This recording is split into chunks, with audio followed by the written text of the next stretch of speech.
Shalom, shalom. Amahoro y'Imana nabane namwe bene data. Amahoro y'Imana nabe mu rugo iwanyu. Amahoro y'Imana nabe mu miryango. Amahoro y'Imana nabe mu kazi kawe. Amahoro y'Imana abe mu mutima wawe. Ikaze kuri YouTube channel cyangwa se ku murongo twigiraho ijambo ry'Imana witwa Itabaza ry'Agakiza.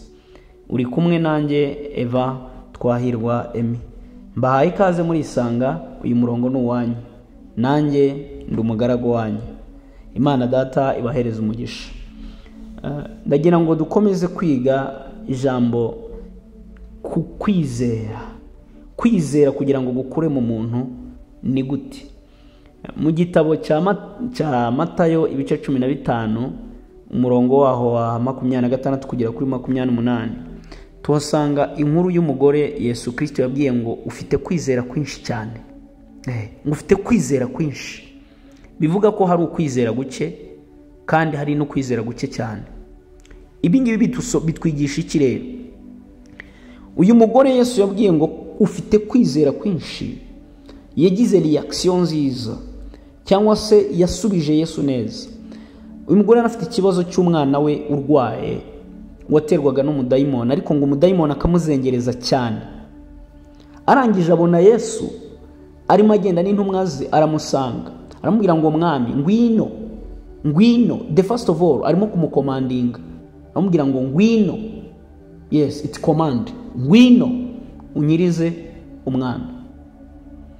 Yesu Kristo yumva command, ariko yasubije ikiro mugore. Yaramubwiye ngo ntabwo bishoboka ko mfata ibyo kurya by'abana ngo mbigaburire imbwa. Asobanura umugani aravuga ngo ntabwo nafata nazanywe no gushaka intama zazimiye z'abana ba Isiraheli. Ntabwo naje gushaka mwe abanyamahanga gusa. Nicyo byari bivuze. Ariko Yesu ashimye ko natwe abanyamahanga twisanzemo tukitwa abana ba bisezerano kubw'amaraso ye. Icyubahiro ni iki?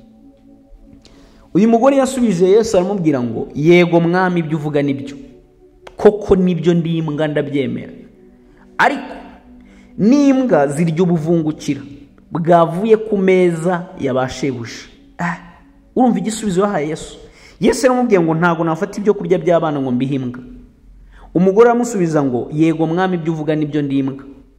Ni nkuko yasubije, ariko n'imbwa zirya ubuvungukira bw'ibyo kurya byavuye ku meza yaba sebuja. Si ibyo basigaje ku isahane, oya. Si ibyo basigaje kuri plateau cyangwa mu nkono, oya. Ahubwo ibyaguye ku meza, ubwo buvungukira bwaguye ku meza nibwo ngo izo mbwa zirya. Yesu yasubije iki uyu mugore? Yaramubwiye ngo mugore, kwizera kwawe ni kwinshi. Kwizera kwawe ni kwinshi cyane. Sindakabona umuntu wizera nkawe. Kwizera kwawe ni kwinshi. Haleluya. Uyu mugore rero ikintu yakoze ni iki kugira ngo kwizera kwe gukure cyane? Yaje ahanze amaso Yesu, yuko Yesu ari ugomba gukora kira gitangaza. Niwe yaje ahanze amaso. Kwizera kwawe kugira ngo gukure nuko ugomba guhanga amaso Yesu. Iyo uhanze amaso Imana, kwizera kwawe kuriyongera, kurakura cyane. Umukoro usabwa n'ubuherero kugira ngo kwizera kwawe gukure ni uguhanga amaso Imana. Haleluya. Ubundi kwizera ntabwo gukomoka muri twebwe, oya. Kwizera ntabwo ari uko umuntu arema. Kwizera ntabwo ari ikintu ugura. Kwizera gukomoka ku Mana ubwayo. Niyo mpamvu ugomba guhanga amaso Imana yonyine. Niyo mpamvu amaso yawe ugomba kuyahanga ku Mana yonyine.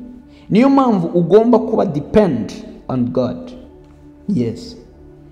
Uko urushaho guhanga amaso Imana kandi ugatekereza ku Mana cyane, ugasoma ijambo ry'Imana cyane, ukumva ibyigisho nk'ibi ngibi n'iby'abandi bakozi b'Imana bigisha, ukajya mu rusengero cyane, ariko ukumva ijambo ry'Imana akaba ari ryo utindaho cyane. Nuvuga ngo uko urushaho gutekereza ku Mana n'urukundo rw'Imana, ni nako kwizera kwawe kurushaho gukura, ni nako kwizera kwawe kurushaho kwiyongera. Haleluya. Kwizera rero ni karemano, ni natural, ntabwo ari artificial. No, biri natural, it's nature. Kwizera ni karemano, ntabwo ari igicuruzwa wagura, ntiwagitumiza mu Bushinwa, nta rundi ruganda, nta muhanga uragikora, si software ushobora gufata ukashyira muri wowe. Kwizera ni karemano. Ikintu ukeneye rero kugira ngo kwizera kuri karemano kube muri wowe ni iki? Ukeneye kumenya Imana yo kwizerwa no kwiringira ku bumana bwayo. Icya mbere, ugomba guhanga amaso ku Mana. Icya kabiri, ukamenya ko Imana ari yo kwizerwa. Icya gatatu, ukamenya yuko ugomba guhanga amaso Imana ku bumana bwayo ari ubwo kwiringirwa, kari yo kwiringirwa. Iyo uzi ukuri kw'Imana cyangwa se iyo uzi Imana y'ukuri, ireka kwizera kukiyongera muri wowe. Unyumva neza? Listen. Iyo uzi Imana y'ukuri, kwizera muri wowe kuriyongera cyane. Iyo uzi Imana y'ukuri, iyo uzi Imana yizerwa, iyo uzi Imana yiringirwa, iyo wamenye Imana yazuye Yesu Kristo, iyo wamenye Imana itanga amahoro, iyo wamenye Imana itanga umugisha, iyo wamenye Imana itanga urubyaro, kwizerwa kwayo bituma kwizera kwawe kuzamuka kugakura. Kugira ngo umenye Imana ikora ibyo bintu rero, kugira ngo umenye Imana yakoze iyo mirimo rero, nuko ugomba kumva ubwiza bwayo, usomye ijambo ryayo kandi ukayihanga amaso. Don't depend on person. Ntiwiringire ko runaka ndi bugire icyo nkufasha. Igihe ukizeye kuri anko, ntabwo uramenya Imana y'ukuri, nturamenya ko ari yo kwizerwa. Igihe ukivuga ngo Mana uzabikora, ariko ugasiga umutima wawe kuri anti na men, umutima wawe ntabwo uramenya ko Imana ari y'ukuri, ngo wizere ko byose bishobokera Imana kandi bishobokera abizeye. Ongera utekereze ku byo Imana yagukoreye. Mu by'ukuri ntiwakabaye ukiriho, no, kuko hari byinshi wagiye urenga, Imana yagiye kurenza. Hari bamwe wabonye bandi barapfuye. Ibaze wabaye urusoro mu nda, uraza ku isi, uva mu nda ya mama wawe umazemo amezi 9, nanjye nuko, cyangwa se wenda n'icyenda ntiyageze. Imana irakurinda n'uyu munsi uracyariho. Ariko hari abandi bamaze gupfa, hari abandi bamaze kuva mu mubiri, hari abandi bavutse ariko ubuzima bwabo ntibwagenda neza. Uyu munsi imbaraga z'umwanzi zarabaganjije, zabagezeho. Wowe uracyarinzwe, uri muzima. Yes. Nimba ushobora kujya hano ku rubuga cyangwa se kuri YouTube channel runaka, ukajya kuri YouTube ugasearchinga ikintu runaka ukabasha kucyumva, ukanakimedita ukacyumva. So it means ko uri muzima. Bivuze iki rero? Ngo iyo mirimo yose uyibutse Imana yakoze ku buzima bwawe, that is Imana kari yo kwizerwa. Imana ni y'ukuri, Imana ni y'imbabazi. So ukeneye gutekereza ku Mana kandi ukeneye kumedita neza uburyo Imana yagukoreye imirimo n'ibitangaza. Ibyo ngibyo ubwabyo birakwereka ko Imana ari yo kwizerwa kandi ari yo kwiringirwa.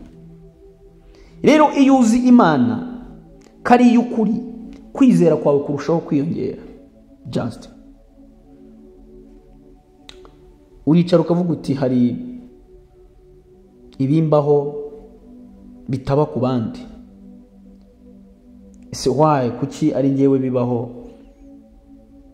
Ariko hariho n'abapfuye, hariho n'abibagiranye, hariho n'abagiye, wowe uracyariho. Kubera iki rero? Impamvu kiriho ni iyi, ni ukubera yuko Imana yo kwiringirwa yakomeje kukurinda. Ni ukubera ko Imana yo kwiringirwa yakomeje kukubera Imana y'ukuri. Ukeneye kumetriza icyo kintu rero. Kwizera ntabwo kuzanwa nuko wize mu mashuri. ya theology.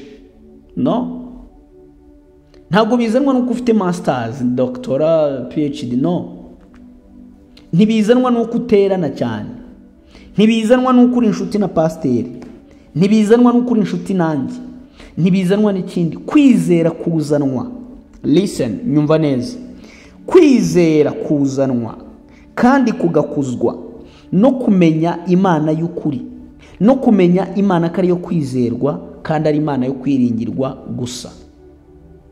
Kwizera ni karemano, ntago ari ikintu ugura, si ibintu biri artificial uzishakishamo. Oya, kwizera bizazanwa mu buzima bwawe nuko uzi neza ko Imana ari y'ukuri, uzi neza ko Imana ari yo kwizerwa kandi uzi neza ko Imana ari yo kwiringirwa.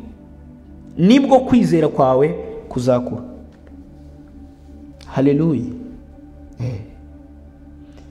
So ufite byinshi bikurwanya. Iyo uryamye urota urya, urota bakwirukankana, abanzi bawe bakugaburira, urota ibintu uri mu rwobo, nibyo bica umubiri wawe intege. Izo ni challenge ugenda uhura nazo. Uragerageza kwizera ariko ibyo byose bikanga bikaza. Umwanzi Satani akagerageza kugutega iyo mitego. Izo zose ni challenge. Ariko ukwiye kongera ubushuti bwawe n'Imana. Niwongera ubushuti bwawe n'Imana, ukarushaho gushaka kwiga no kumenya Imana y'ukuri, Imana yo kwizerwa, Imana y'urukundo, ibyo Imana yagiye ikora, ibyo yagukoreye n'ibyo yakoreye abandi, bizatuma kwizera kwawe kwiyongera, ubashe kunesha abanzi bawe. Uricara hasi ugatekereza uti uyu munsi noneho sinzi ko biri bukunde kabisa, ariko wajya kubona ukabona umunsi urashize kandi ukabona bigenze neza. So umwanzi warakugaburira mu nzozi, umwanzi warakugaburira kubera ko udafite amahitamo, kuko udafite ukundi kuntu bigenza, kuko kwizera kwawe kuri hasi, utazi ko ushobora kumurwanya no kumunesha, ukavuga uti reka nirire nta kibazo. Umubiri wawe ugacika intege, akakugaburira ibitera kanseri, akaguha amazi bogesheje abapfu mu isi y'umwijima. Mu isi y'umwuka birakorwa. Wowe ukanywa amazi uti nanyweye amazi nashize inyota, ukarya ibintu, ukarya inyama uti ziriya nyama zawe ziryoshye, kumva ni ibintu biri aho biri nomo bisanzwe, ariko ntago ari ibintu bisanzwe. Urarota inzozi ukazirengagiza. Abantu mwirengagiza inzozi ni ikibazo. Meditate for your dreams. Medita ku nzozi zawe, uzisengere.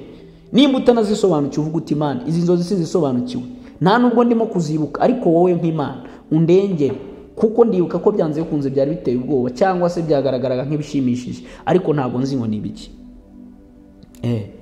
Niyo mpamvu wumva umubiri wawe ucika intege, ugahora urwaye, hora kwa muganga, ibintu nk'ibyo ngibyo. Kubera iki?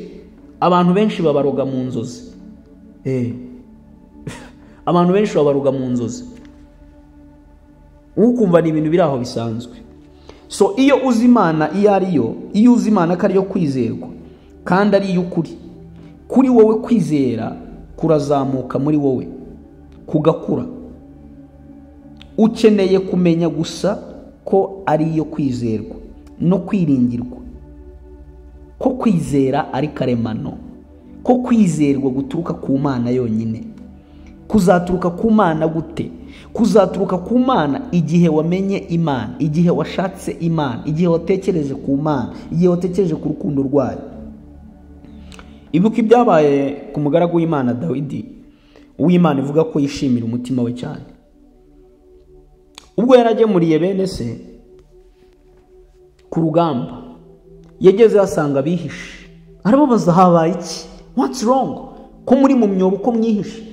Baramubwira ngo hari giant, there is giant. Hari umugabo munini w'Umufilisitiya utuzengereje. Turihishe, hagize usohoka akajya hanze yamwica.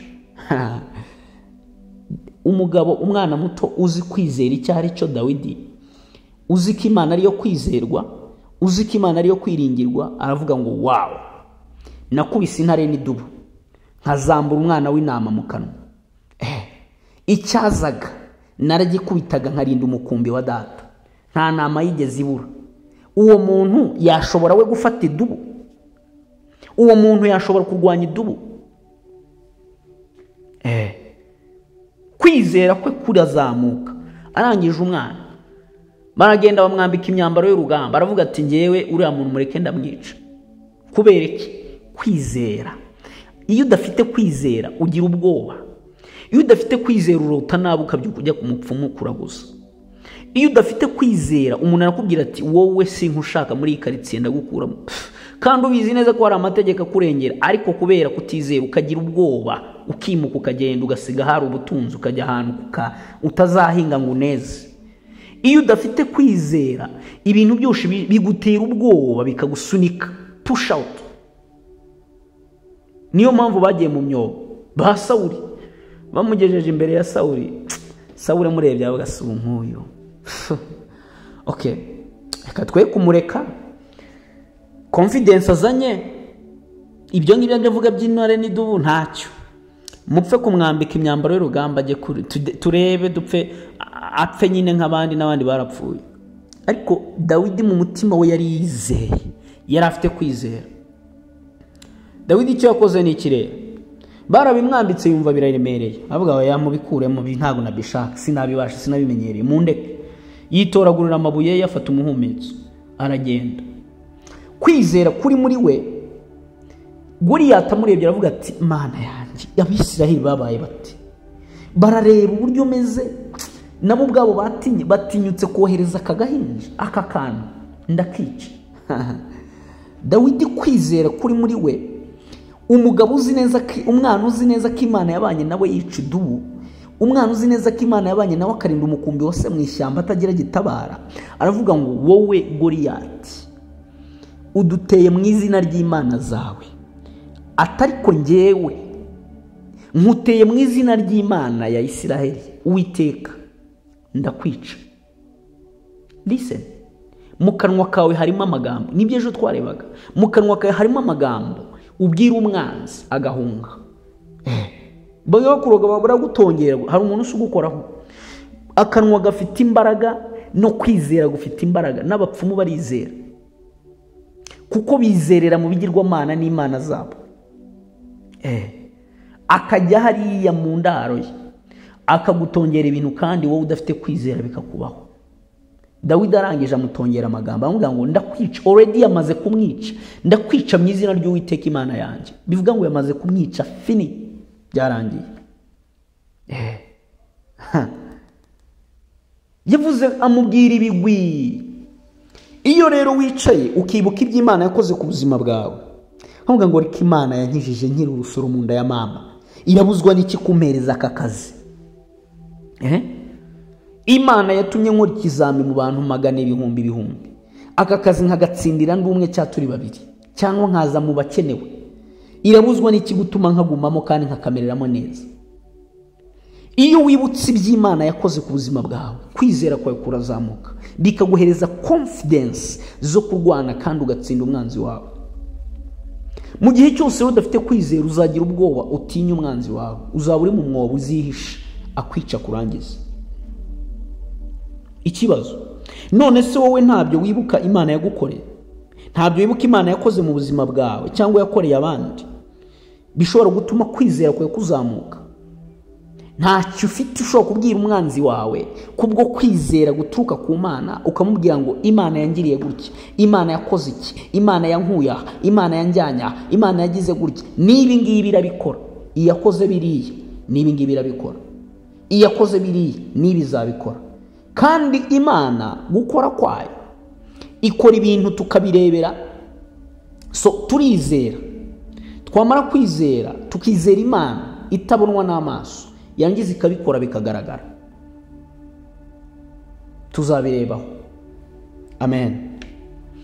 Nkuko ushobora gufata telekomande ugakanda itushe runaka, ariko kuri screen ya TV cyangwa se screen ya ekara yawe ukabona ibyo urimo gukora kuri ukoresheje remote, ukoresheje telekomande. Niko kwizera kumeze. Iyo wizeye urasenga, wasenga Imana igatanga komande, igakora ibintu bikagaragara hariya. None si ibyo urimo gukora kuri telekomande bijya kureka rubireba?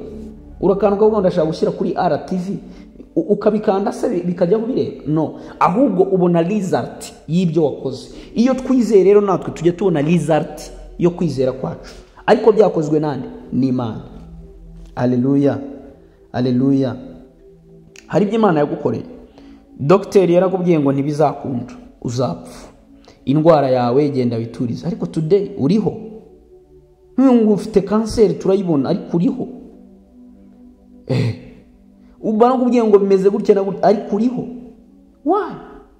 Ibyo ngibyo ubwabyo byakabaye bituma kwizera kwawe kuzamuka. Ibyo ngibyo ubwabyo byakabaye bituma kwizera kwawe gutumbagira. Ntabwo byari impanuka, dear my friend. Ibyo Imana yagukoreye byose ntabwo byari impanuka. Haleluya. So niba yarakoze cyangwa se yaragukijije, biriya yakoze izongera ibikore n'ibindi, izongera ikore n'ibindi. Ndagira nkubwire ngo Imana uko yari iri kera n'uyu munsi niko ikiri. Nuyizera ukayihanga amaso gusa bizagenda neza. Haleluya. Reka nkubuze iki kintu rero mwizera. Ntukavuge ngo nta kwizera guhagije mfite, ngo yewe ngo nge singira no kwizera guhagije. That is very dangerous. Ni bibi cyane, kuko ushatse kuvuga ko udafite Imana. Nimba kwizera gukomoka ku Mana kubera ko twayihanze amaso igakora ibyo twizeye ko ishobora gukora, kandi Imana ari y'ukuri, Imana akaba ari ishoboye, Imana akaba ari yo kwizerwa, Imana akaba ari imbaraga. Iyo uvuze ngo nta kwizera guhagije mfite, fini, bivuze ngo ntabwo ufite Imana. Ikitonderwa, menya ko kwizera gukomoka ku Mana gusa, gufite imizi muri yo, si muri wowe, ntabwo ari muri njye. Kwizera gukomoka ku Mana, ntabwo kwizera guhagije. Ngo ntabwo ufite kwizera guhagije, ngo no, kwizera gukomoka ku Mana. Hanga amaso Imana, umenye ko ari ikomeye, umenye ko ari inyembaraga. Uyibwire ibyo ushaka kuyibwira, izabikora. Ubundi kwizera ni iki? Turimo dusoza. Kwizera ni ukwiringira. According to Bible, kwizera bitubwira ngo ni ukwiringira udashidikanya ko bitazaba. Ngo ibyo uzi ngo what is impossible, it will be possible. Kibyiringirwa bitazaba. Ngo ndabyizeye, nubwo mbyizeye nzi neza yuko iki kintu nzakibona. You know, you are sure ko kizaboneka. Mu buryo rero bw'imitekerereze ni ukwiringira wenda umuntu cyangwa se kwiringira Imana. So reka tuvuge umuntu, kwiringira ukurusha ubwenge, ukurusha ubuhanga, ukurusha imbaraga, usobanukiwe cyane kukurusha, ufite ubutware n'ubushobozi yuko hari icyo azakora. Who is? Ninde se? Nta wundi ubaho ufite ubwo butware, ufite ubushobozi, ni Imana yonyine. Kwizera ni ukwiringira ko ufite ubutware, ufite ubushobozi, ufite imbaraga, ukurusha ubwenge, ukurusha ubwiza, ukurusha icyubahiro, ukurusha byose, ukizera ko ibyo bintu bishoboye. Nta wundi ubaho, ni Imana yonyine. Wowe ubwawe n'ibyawe byose, naho wateranye n'ibiki byose, Imana ubwayo niyo ikurusha byose. None so iyo uvuze ngo ntufite kwizera guhagije, biba bivuze iki? What means? Bisobanuye iki? Uba uvuze ko Imana atari yo kuri kandi atari yo kwizerwa na gake. Ivuze ngo kwizera kwanjye ni guke, ntabwo kwizera kwanjye guhagije. What means? Ko kwizera kwawe kudahagije bivuze iki? Bivuze ko Imana atari yo kuri, Imana atari yo kwizerwa kandi atari yo kwiringirwa. Nicyo gisobanuro. Uba uvuze ko Imana atari yo kuri kandi atari yo kwizerwa na gake.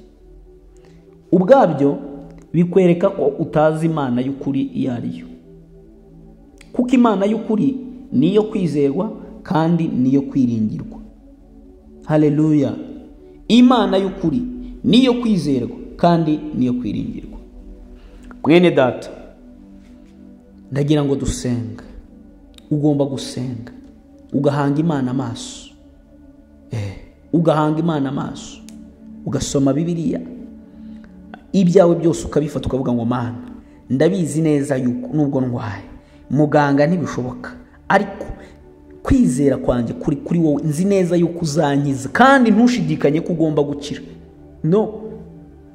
Nibyo ndwaye, bambwiye ko ndwaye wenda indwara yo mu maraso yandura n'urugero, cyangwa zitanandura, ariko nzi neza yuko Imana igomba kunkiza iyi ndwara byanze bikunze. Nzi neza yuko indwara izakira. Ngo nukumenya neza udashidikanya yuko bitazaba, ibyiringirwa bitazaba, bizaba. Amen. Reka dusenge, kandi ndagira ngo mu gusenga dusengere mu kwizera. Usenga usaba Imana kugira ngo ikuzamure kwizera. Ndabizi abantu benshi bakunda gusobanurirwa nk'inzozi n'ibindi byinshi, ariko ndagira ngo wowe ubwawe ufite kwizera ibyo wabyikorera. Si ngombwa kujya gushaka ku rubuga runaka ngo ibyo narose bisobanuye iki. Kadusenga. Data wa twese uri mu ijuru, mu izina ryawe turakwinginze kugira ngo kwizera gukomoka kuri wowe kube mu mitima yacu. Ntago kwizera kwakomoka muri twe, kuko ni wewe wo kwizerwa, ni wewe wo kwiringirwa, kandi uri Imana y'ukuri. Twuzuza inyota yo gushaka, twuzuza inyota yo gusoma ijambo ryawe, twuzuza inyota y'imbaraga zawe. Mwuka wera w'Imana, dukorere deliverance mu bituma tutizera. Mwuka wera w'Imana, zamura imbaraga zo kwizera muri twebwe, kubera yuko kwizera gukomoka kuri wowe. Twongerere kwizera Father. Imitima yacu irakunyotewe. Uyu mupapa mwongerere kwizera, uyu mumama mwongerere kwizera, uyu mukobwa mwongerere kwizera ko ibyo yiringiye byose adashidikanya ko bitazaba, bizaba. Urubyaro ruzaboneka mu izina rya Yesu, abana bazakura mu izina rya Yesu, azashaka mu izina rya Yesu, akazi kazaboneka mu izina rya Yesu, amahoro mu rugo rwazaboneka mu izina rya Yesu, nta divorce azagira mu izina rya Yesu, iyi ndwara izakira mu izina rya Yesu, ububabare buzashira mu izina rya Yesu, ubukene buzava mu izina rya Yesu, mu izina rya Yesu Kristo. Twizeye izina ryawe, twizeye kugira neza kwawe, twizeye imbaraga zawe. Reka umuriro wawe Mana umanuke wake mu itorero. Mwami Yesu, ntago twizezwa n'abandi bantu, ntago twizezwa n'ibindi bintu, twizezwa n'ibyo wakoze, twizezwa n'imirimo yawe, twizezwa n'ubuntu bwawe, twizezwa n'imbaraga zawe, ni favor yawe gusa, kuko kwizera bituruka kuri wowe. Data, imitima yacu yuzuza ubwenge, imitima yacu yuzuza ubuhanga bwo guhora dushaka kumenya Imana yacu y'ukuri ariyo wowe. Uwiteka Nyiringabo, witwa Ndiho, witwa Adonai, witwa Shama, witwa Jehova Nisi. Reka umwuka wera akorere deliverance uyu muntu wese wumvishira ijambo, uyu muntu wese ugendeye mu kwera kwawe, uyu muntu wese ufite inyota yo kurushaho gushaka ubwiza bwawe. Yesu Kristo, ndagushimiye, mushimiye amaraso yawe, ayo watuviriye, ayo watumeneye, yaduhinduye abana b'Imana. Turagushimiye kubw'amaraso yawe. Reka dutwikire, kandi atwikire n'ibyacu byose, atwikire n'abacu bose, mu izina rya Yesu Kristo dusenze twizeye. Amen. Amen. Imana ibahereze umugisha, Imana igugirire neza, Imana ibaha amahoro, Imana ibahe icyo umutima wawe ushaka. Tubahaye ikaze nanone kuri YouTube channel Itabaza ry'Agakiza. Niho wayisacinga YouTube channel Itabaza ry'Agakiza, wadukurikira ukumva ijambo ry'Imana. Ntabwo tugamije ikindi kintu, wowe nushaka uze wumva ijambo ry'Imana gusa. Nibiba byiza by'umugisha ukore subscribe, ni byiza, ariko kuyikora ni inyungu zawe, kugira ngo ibiganiro tuzajya dukora bijye bikugeraho. Ariko si kubw'ikindi saba kiriya dushaka, ahubwo ni ukugira ngo ni buryo boke inzira y'ukuri, inzira y'umusaraba, inzira y'agakiza, atari ubuhanuzi bw'ibinyoma n'ibindi byose, n'ubuhanuzi bushingiye ku ijambo ry'Imana. Imana ibahereza umugisha rero. Turabashimira mwe mwese mudukurikira, abari muri Amerika turabibona cyane muradukurikira, Imana ibahe umugisha. Abari mu Rwanda Imana ibahe umugisha, namwe muradukurikira cyane cyane, turabibona kabisa, nimwe muri ku kigero cyo hejuru, Imana ibahe umugisha. I Burundi namwe mukurikiraho, Imana ibahereza umugisha. Ni Bugande ni muze, abumva ikinyarwanda bariho ni benshi, n'abari muri Kongo. Imana ibahe umugisha. Ciao ndabakunda, amen. Muri 87 nibwo nakijijwe. Ni waramaze kwakira agakiza, genda ubibwira abandi no kumenyesha abantu be iby'agakiza ko ari ukubabarirwa ibyaha. Hazaba hari agakiza. Mwasabye ko tuza kuganira ku gakiza. Ese agakiza ni iki? Hari abantu bitwa abakizwa ariko badafite agakiza. Muraho, tubahaye ikaze kuri itabaza ry'agakiza. Mwadufasha kwamamaza ubutumwa bwiza hirya no hino ku isi kubumva ururimi rw'ikinyarwanda.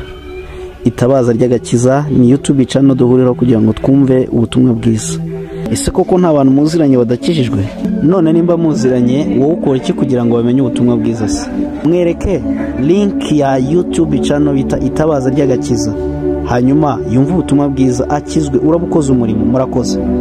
Share, comment, subscribe, byose birakenewe. Ni mu ruhande rwawe kugira ngo ubutumwa bwiza bw'Umwami Yesu Kristo bwamamare kugera ku mpera y'isi.